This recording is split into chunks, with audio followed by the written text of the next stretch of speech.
Hello students. आज YouTube की भीड़ में एक वीडियो और जुड़ने जा रहा है जो मेरा है। लेकिन मेरा वीडियो शायद आप लोगों के भविष्य से रिलेटेड है, क्योंकि यहाँ पे कुछ पढ़ाई और लिखाई की बातें होने वाली हैं। आप सारे ही बच्चे जो हैं पढ़ाई करते हैं, 11th 12th में आते हैं, और वो आपका टर्निंग पॉइंट होता है करियर का, क्योंकि उस समय आप डिसाइड करते हैं कि आगे आपको क्या करना है। एक्चुअली बहुत से बच्चे पहले से डिसाइड करते हैं, लेकिन 11th 12th में आपका करियर का डिसीजन पॉइंट होता ही है। तो अभी जो है, अगर हम अपनी बात करें तो पहले हम आपको अपने बारे में बता देते हैं और उसके बाद फिर हम आगे कंटिन्यू करते हैं। मेरा नाम शक्ति खरे है और कुछ 25 से 30 सालों का टीचिंग एक्सपीरियंस है मेरे पास। Primary subject of teaching biology रहा है, और छोटे छोटे घर के बच्चों से पढ़ाते हुए, निकलते हुए, बड़ी बड़ी कोचिंग क्लासेस में करते हुए, कॉलेज और यूनिवर्सिटी का सफ़र तय करते हुए आज हम इस मुकाम पर पहुंचे हैं, इतने सारे एक्सपीरियंस के साथ, कि क्या बच्चों के लिए सही होगा और क्या गलत होगा वो शायद हम आज बता पाएँ आपको। तो बहुत सारे वीडियोस आप लोगों ने देखा होगा, पहले ही हम बता चुके हैं कि हम बायो के टीचर हैं, और बहुत सारे वीडियोस आपके इस भीड़ में हैं जो आपको ये बताते हैं कि एनसीईआरटी बहुत इंपॉर्टेंट होती है नीट के एग्ज़ाम्स के लिए और 11th 12th के एग्ज़ाम के लिए भी। बिल्कुल सही बात है। एनसीईआरटी ही एक ऐसी बुक है जिसको शायद नीट का भगवान, नीट की गीता, नीट का कुरान सब कहा जाता है। तो ऐसा क्या खास है एनसीईआरटी में? एनसीईआरटी में ये खास है कि उसकी हर लाइन के ऊपर से क्वेश्चन बनने की कैपेसिटी है। आप उसकी हर लाइन में देखेंगे, हर डायग्राम में देखेंगे, छोटी से छोटी चीज़ में देखेंगे, उस पर क्वेश्चंस बने हुए हैं और बन सकते हैं। उसके अंदर पोटेंशियल है क्वेश्चन बनने का। अब सवाल ये उठता है कि इस तरीके के वीडियोस तो बहुत हैं, आपके वीडियो में क्या खास है? तो वीडियो में किसी का कुछ खास नहीं होता है। आपको बहुत कुछ इन्फॉर्मेशन सब वीडियो से अगर आप इकट्ठा करें तो बहुत कुछ मिल जाता है। पर जहाँ तक हाँ हम अपना वीडियो है तो ऑब्वियसली हम उसको अच्छा ही बोलेंगे और वो आप भी देख करके उसको बताएंगे। अच्छा शायद ये होगा कि आपको हम यहाँ पर बैठ के एनसीईआरटी के चैप्टर को लाइन बाय लाइन एक्सप्लेन करेंगे। लाइन बाय लाइन का मतलब था एग्जैक्टली वर्ड टू वर्ड। इधर कुछ सालों में हमने बहुत अच्छे से नोटिस किया है कि बच्चों को एनसीईआरटी समझ में ही नहीं आती है, और कोचिंग्स वगैरह में ये बताया जाता है कि हम आपको नोट्स देंगे, उन नोट्स में आपको पढ़ाई करनी है, और उससे जब बच्चे पढ़ते हैं तब वो एनसीईआरटी में आधा घुसता है दिमाग में और आधा नहीं घुसता है। तो क्यों ना हम ऐसा कुछ करें जिससे कि हमको एनसीईआरटी ही दिमाग में घुस जाए। और घुसेगा कोई चीज़ कब? जब आपको हर चीज़ वर्ड बाय वर्ड यहाँ पे समझ में आती हो। तो आज उसी के लिए हम लोग हर एक दिन एक चैप्टर की शुरुआत करेंगे। एक चैप्टर तो अगर हम पूरा कंटिन्यू करने जाएंगे शायद 4 घंटे या 5 घंटे लगेंगे, तो वो आपके लिए बोरिंग हो जाएगा। तो एक चैप्टर को हम 3 से 4 वीडियोस में या शायद और कम वीडियोस में भी डिवाइड करेंगे, जिसमें कि एक इंपॉर्टेंट टॉपिक से स्टार्ट करते हुए, मतलब line by line, obviously sequentially हम लोग चलेंगे, और उसके बाद टर्न बाय टर्न दूसरे दूसरे वीडियोज़ आएंगे और हम लोग उसको कंटिन्यू करते चलेंगे। तो अब बहुत सारी बातें हो गई, बातें ही बातें से काम नहीं चलने वाला है। तो आज हम स्टार्ट करते हैं। सबसे पहला टॉपिक हम स्टार्ट करने जा रहे हैं, हमारा चैप्टर नंबर 17 ओल्ड बुक से है। न्यू बुक में चूंकि 3 चैप्टर्स कटे हुए हैं, तो ये शायद चैप्टर आपका 13th 14th हो, जो भी हो, लेकिन चैप्टर का नेम बता देना, आप उस नेम से कर सकते हैं। Breathing and exchange of gases.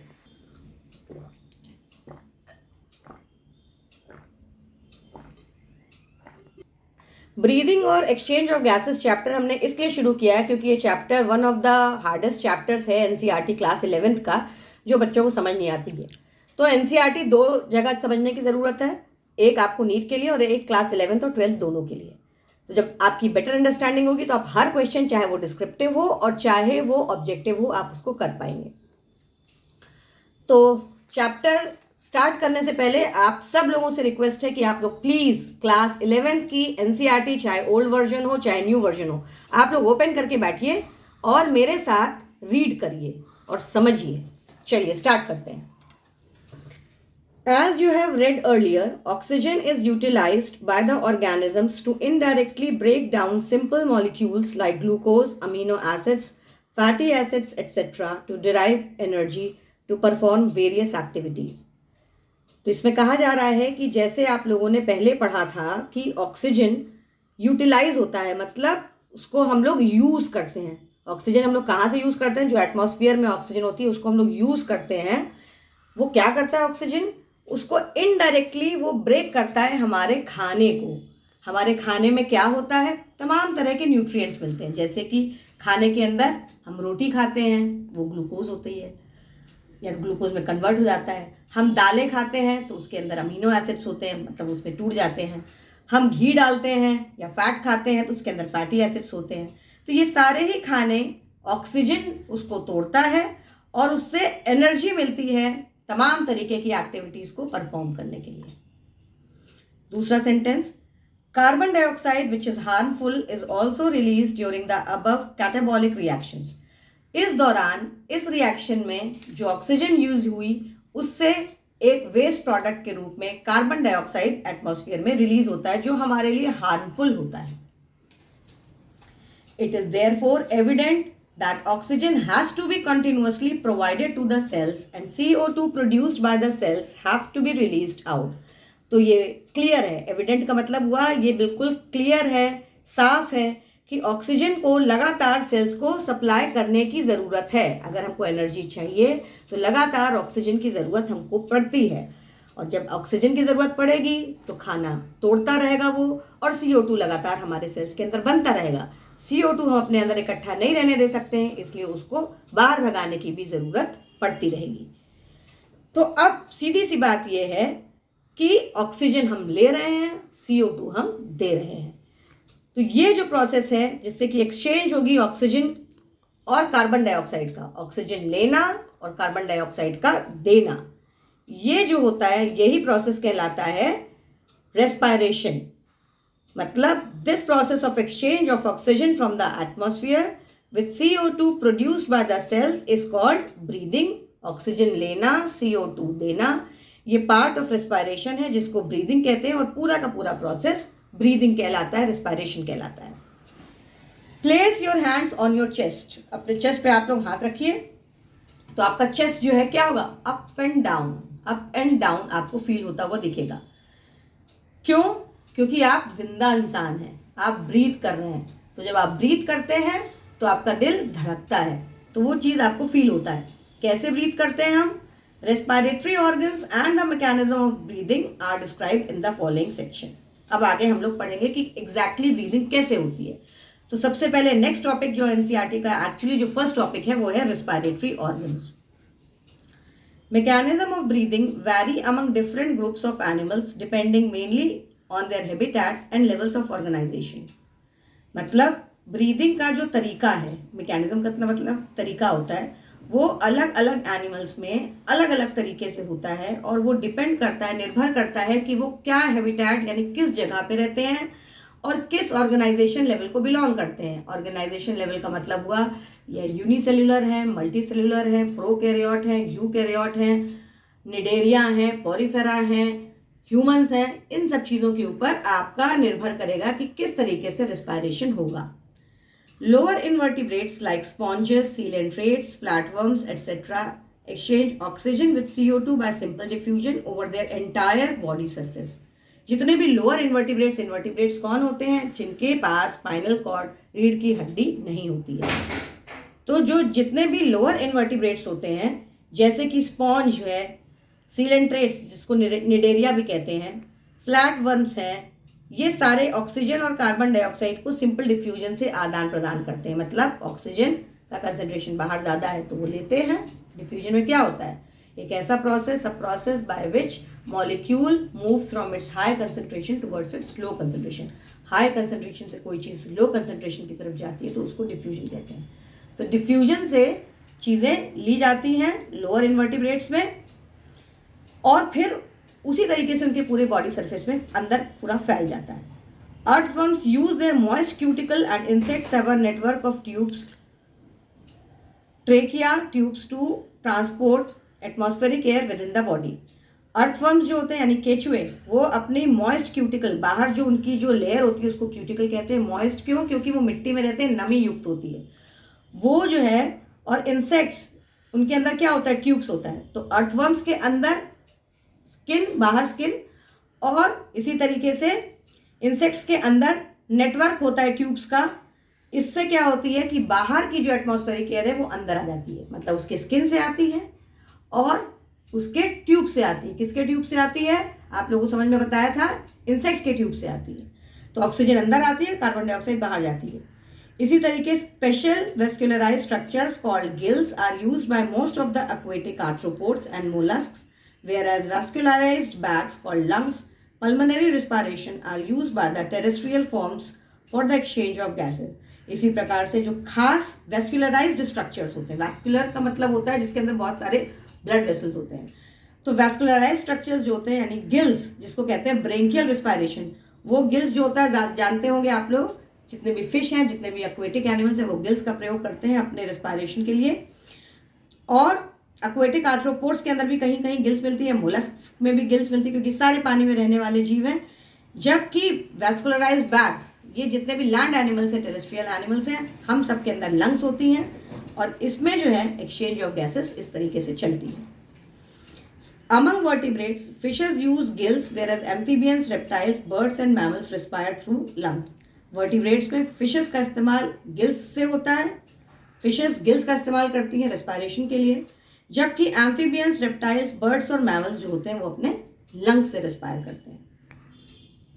जिसमें कि एम्फीबियन ही एक ऐसे जीव हैं जो कि पानी और लैंड दोनों पर रहते हैं, अदरवाइज रेप्टाइल से ज़्यादातर सारे के सारे कहाँ रहते हैं, टेरेस्ट्रियल एनिमल्स हैं। Amphibians like frogs can respire through their moist skin also.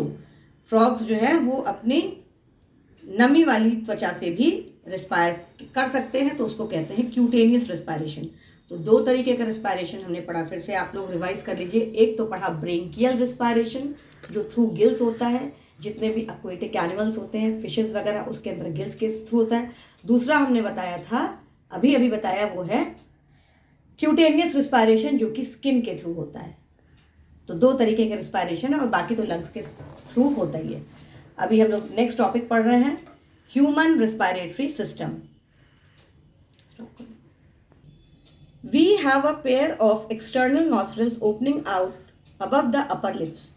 तो हमारे पास एक जोड़ा एक्सटर्नल नॉस्ट्रल्स है, ये नाक है जो हमारे अपर लिप्स के ऊपर रहती है। ये अपर लिप्स हैं, ये नाक है, नॉस्ट्रल्स कहते हैं उसको।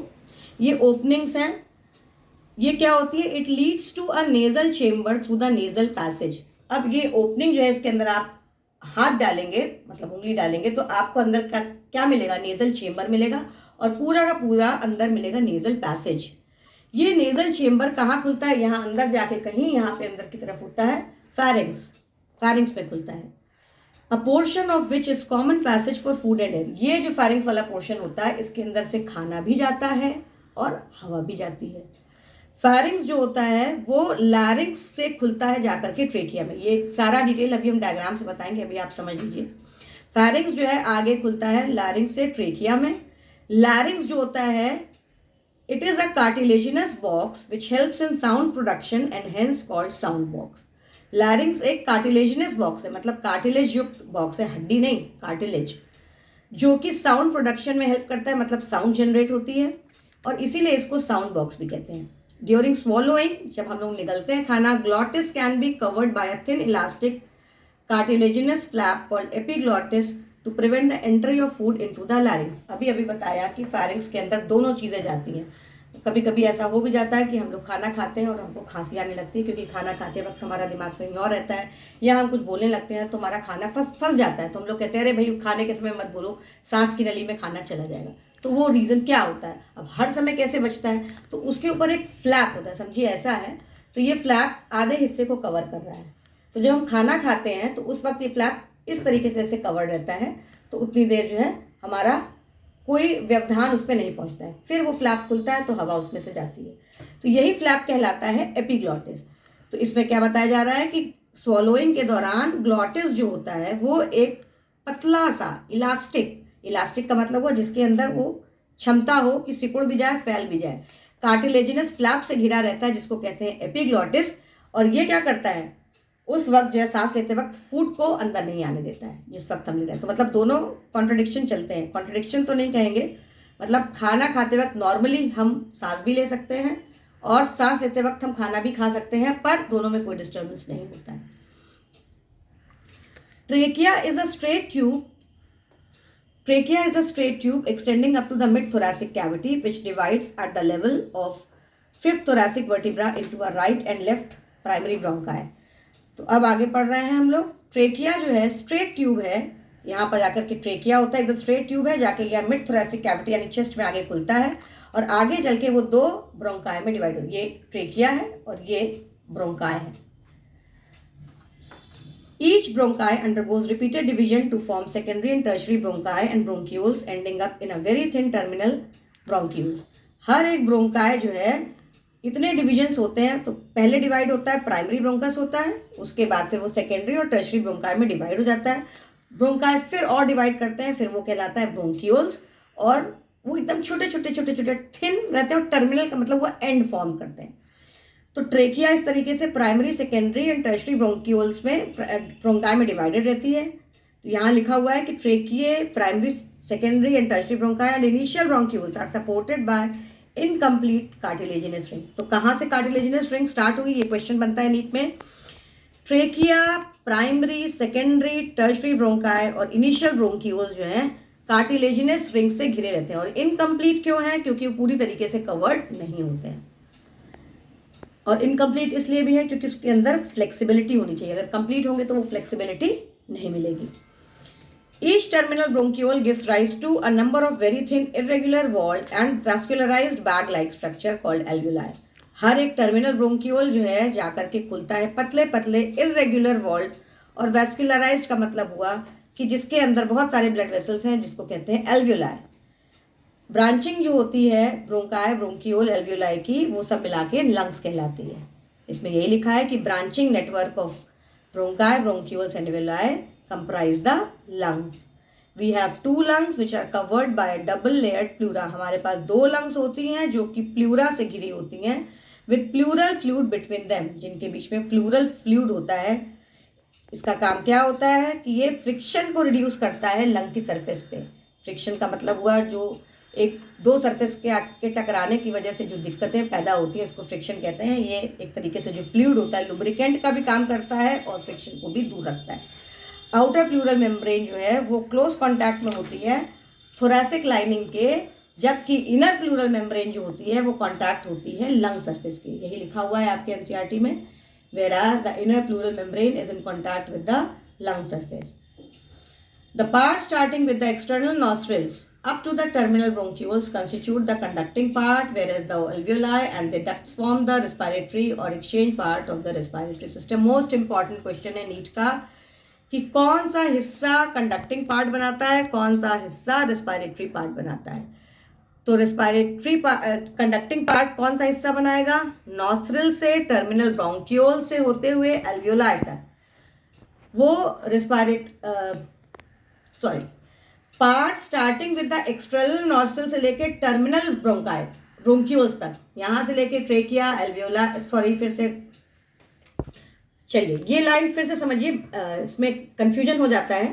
The part starting with the external nostrils, यहाँ से शुरू होकर के up to the terminal bronchioles, नाक से लेके ब्रोंकियोल्स तक का जो हिस्सा है वो कंडक्टिंग पार्ट है। कंडक्टिंग का मतलब हुआ हवा वहाँ से जाती है और आती भी है, जबकि वो हिस्सा जो एल्वियोलाई है जहाँ पे एक्चुअली एक्सचेंज ऑफ गैस होता है, मतलब ऑक्सीजन और कार्बन डाइऑक्साइड का आदान प्रदान होता है, वो हिस्सा जो है वो कहलाता है रेस्पिरेटरी या एक्सचेंज पार्ट। फिर से रिपीट करते हैं, कंडक्टिंग पार्ट नाक से लेकर के टर्मिनल ब्रोंकियोल्स तक का है, और रेस्पिरेटरी पार्ट लंग्स के अंदर का हिस्सा यानी एल्वियोलाई जहाँ पे एक्सचेंज ऑफ गैसेस होते हैं, जहाँ पे बहुत सारे ब्लड वेसल्स मिलते हैं, वो हिस्सा रेस्पिरेटरी पार्ट है। तो हमारे रेस्पिरेटरी सिस्टम में कंडक्टिंग पार्ट बहुत इलाबोरेट है, क्योंकि नाक से लेकर के टर्मिनल ब्रोंकियोल्स तक का हिस्सा यहाँ, और रेस्पिरेटरी पार्ट सिर्फ एक छोटा सा एल्वियोलाई है जहाँ पे एक्सचेंज ऑफ गैसेस होती है। क्वेश्चन बहुत इंपॉर्टेंट है, बार बार आता है। कंडक्टिंग पार्ट क्या करता है, वो एटमॉस्फेरिक एयर को ट्रांसपोर्ट करता है, कहाँ तक, यहाँ से होते हुए फाइनली एल्वियोलाई तक करता है, और उसके अंदर से पूरा फॉरेन पार्टिकल्स, इसमें बैक्टीरिया वगैरह भी हो सकते हैं, डस्ट पार्टिकल्स हो सकते हैं, ह्यूमिडिफाइज करता है। ह्यूमिडिफाइज का मतलब उसमें एक तरह से मॉइस्चर ऐड करता है, और हवा को बॉडी के टेम्परेचर पे लेके आता है। देखिए बहुत गर्मी है इस वक्त, तो गर्म हवा हम लोग इनहेल कर रहे हैं, बहुत ठंडक है, ठंडी हवा इनहेल कर रहे हैं, लेकिन जब एल्वियोलाई में एक्सचेंज होता है तो बिल्कुल बॉडी के टेम्परेचर पे एक्सचेंज होता है। क्यों बॉडी टेम्परेचर पे, इसका काम बहुत ज़रूरी, नहीं तो फिर हमारा होम्योस्टैसिस जो इंटरनल जो बैलेंस है वो सारा बिगड़ जाएगा। तो exchange part is the site of actual diffusion of oxygen and CO2 between blood and atmospheric air. Exchange part यानी एल्वियोलाई वाला वो हिस्सा है जहाँ पे एक्चुअली डिफ्यूजन होता है ऑक्सीजन और CO2 का। Lungs are situated in the thoracic chamber which is anatomically an air tight chamber. Lungs जो होती हैं वो थोरैसिक चेम्बर में सिचुएटेड होती हैं, जो एक बहुत ही एयर टाइट चेम्बर है। एयर टाइट का मतलब वो हवा उस चेम्बर में उस तरीके से नहीं आती है। Thoracic chamber is form dorsally by the vertebral column. Thoracic chamber की अगर हम बात करें तो डॉर्सल का मतलब हुआ पीछे की तरफ, तो ये पीछे हमारे वर्टिब्रल कॉलम है। आगे की ओर ये वाला हिस्सा, बीच वाला जो हिस्सा है वो स्टर्नम है। साइड साइड में आपको रिब्स मिलेंगे। लोअर साइड पे सबसे नीचे डायफ्राम मिलेगा। तो इस तरीके से घिरा रहता है, डोम शेप का है, जैसे मंदिर में डोम बनता है, मस्जिद में डोम बनता है, उस तरीके का डायफ्राम होता है। एनाटॉमिकल सेटअप जो होता है लंग्स का थोरैक्स में वो इस तरीके से होता है कि जब थोरैसिक कैविटी में वॉल्यूम का चेंज होता है तो वही चेंज जो होता है लंग्स के अंदर होता है। क्या लिखा हुआ है फिर से पढ़िए। Anatomical setup of lungs in thorax इस तरीके से होता है that in any change in the volume of the thoracic cavity will be reflected in the lung cavity। जो चेंज होगा वो लंग कैविटी में चेंज होगा। सच एन अरेंजमेंट ये बहुत ज़रूरी है ब्रीदिंग के लिए, क्योंकि हम लोग डायरेक्टली पल्मोनरी वॉल्यूम को ऑल्टर नहीं कर सकते। अब इतना पढ़ने के बाद रिस्पायरेशन में स्टेप्स है, उससे पहले हम आपको डायग्राम अच्छे से समझा देंगे, क्योंकि इसके ऊपर भी क्वेश्चन बनते हैं। आइए डायग्राम पहले समझते हैं, अपने अपने बुक में देखिए या आप लोग यहाँ भी देख सकते हैं। देखिए ये है diagrammatic view of human respiratory system. यहाँ पे सबसे पहले ये एपिग्लॉटिस है जिसके बारे में बता रहे थे कि ये फ्लैप होता है, इसको कवर करके रखता है। ये लैरिंग्स है, ये साउंड बॉक्स है, लैरिंग्स के ऊपर इसको कवर करके रखता है जिससे कि कोई व्यवधान ना हो, खाते समय आके हवा ना अटके या सब चीज़ें ना हो। ये वाला हिस्सा देखिए सबसे पहला ट्रेकिया है, ये कार्टिलेजिनस रिंग्स है, इनकम्प्लीट है, पीछे की तरफ नहीं मिलेंगी। ये ट्रेकिया है और ट्रेकिया एंड हो रहा है ब्रोंकस पे। ये देखो ये ब्रोंकस है, इधर ये ब्रोंकस है, ठीक है। उसके बाद ये हमारी प्रॉपर लंग्स हैं। लंग्स घिरी थी, बताया था आउटर प्लूरल मेम्ब्रेन और दो मेम्ब्रेन है, देखिए दो दिख रही हैं, एक ये है और एक बाहर की तरफ है। ये आउटर प्लूरल मेम्ब्रेन है, ये इनर प्लूरल मेम्ब्रेन है। और ये जो छोटे छोटे पेड़ के जैसा दिख रहा है ये एल्वियोलाई है। तो इसमें से ये एपिग्लॉटिस, लैरिंग्स, ट्रेकिया, ब्रोंकस जो आगे नहीं दिखाया है, प्राइमरी, टर्शरी, सेकेंडरी ब्रोंकस, वो सारा ही का सारा हिस्सा, और ये ब्रोंक्यूल्स भी, ये सारे के सारे हिस्से क्या हैं, ये कंडक्टिंग पार्ट हैं। और ये जो एल्वियोलाई है ये रेस्पिरेटरी पार्ट है। अब ये प्लूरल मेम्ब्रेन के अंदर लंग्स है, इसके अंदर प्लूरल फ्लूइड गिरा हुआ है जो कि क्या हेल्प करता है, ये फ्रिक्शन को रिड्यूस करता है। ये डायफ्राम है, देखो डोम शेप का है, डोम शेप का बताया था, ये हेल्प करता है पल्मोनरी वॉल्यूम्स को चेंज करने में, जो आगे हम लोग इंस्पायरेशन एक्सपायरेशन में पढ़ेंगे। चलिए, तो मेरे ख्याल से अब तक आपको रिस्पायरेशन का ओवरव्यू तो समझ में आ ही गया होगा। और रिस्पायरेशन में कितने स्टेप्स हैं, आपके बुक में 5 स्टेप्स बताए हैं। पहला स्टेप बताया कि ब्रीदिंग और pulmonary ventilation by which atmospheric air is drawn in and CO2 rich alveolar air is released out. तो ब्रीदिंग सबसे पहला स्टेप है, या पल्मोनरी वेंटिलेशन भी कहते हैं, जिसमें एटमॉस्फेरिक एयर अंदर आती है, जिसके अंदर ऑक्सीजन होती है, और CO2 बाहर की ओर जाती है। ये बहुत अच्छे से आपने पढ़ लिया। CO2 rich alveolar air, alveolar air का मतलब हुआ कि एल्वियोलाई से ही एक्सचेंज हो रहा है, इसलिए इसको हम लोग एल्वियोलर एयर बोलते हैं। Diffusion of gases across the alveolar membrane, दूसरे स्टेप में क्या होता है कि अब एल्वियोलाई तक आ गई हैं और अब एक्सचेंज हो रहा है, तो वहाँ पे डिफ्यूजन होता है। तीसरा हुआ transport of gases by the blood, अब एक्सचेंज हो गया तो मतलब ब्लड में आ गई है गैस, ऑक्सीजन अंदर आ चुकी है, कार्बन डाइऑक्साइड बाहर जा चुकी है।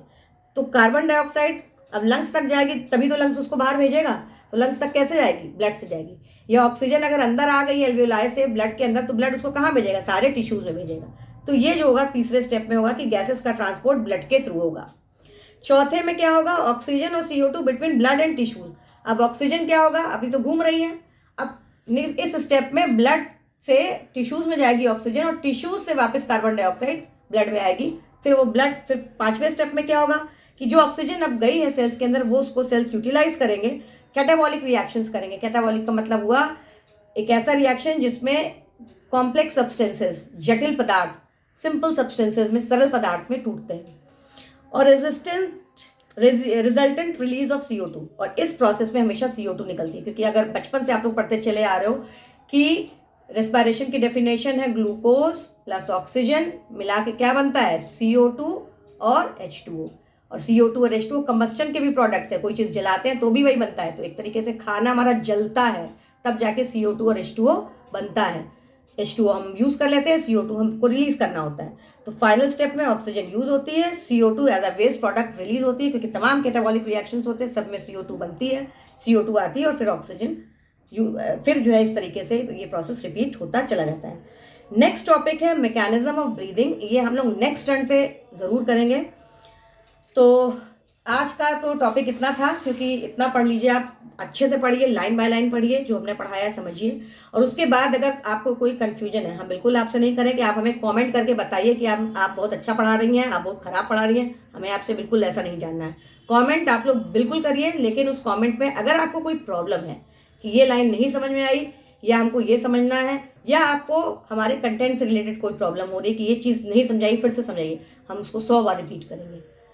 और जितना कमेंट करेंगे उतने आपको आंसर्स मिलेंगे, उतनी आपके यहाँ से क्लैरिटी आएगी। आई होप आपको क्लियर समझ में आ रहा है। फिर मिलेंगे नेक्स्ट टॉपिक के साथ। All the best.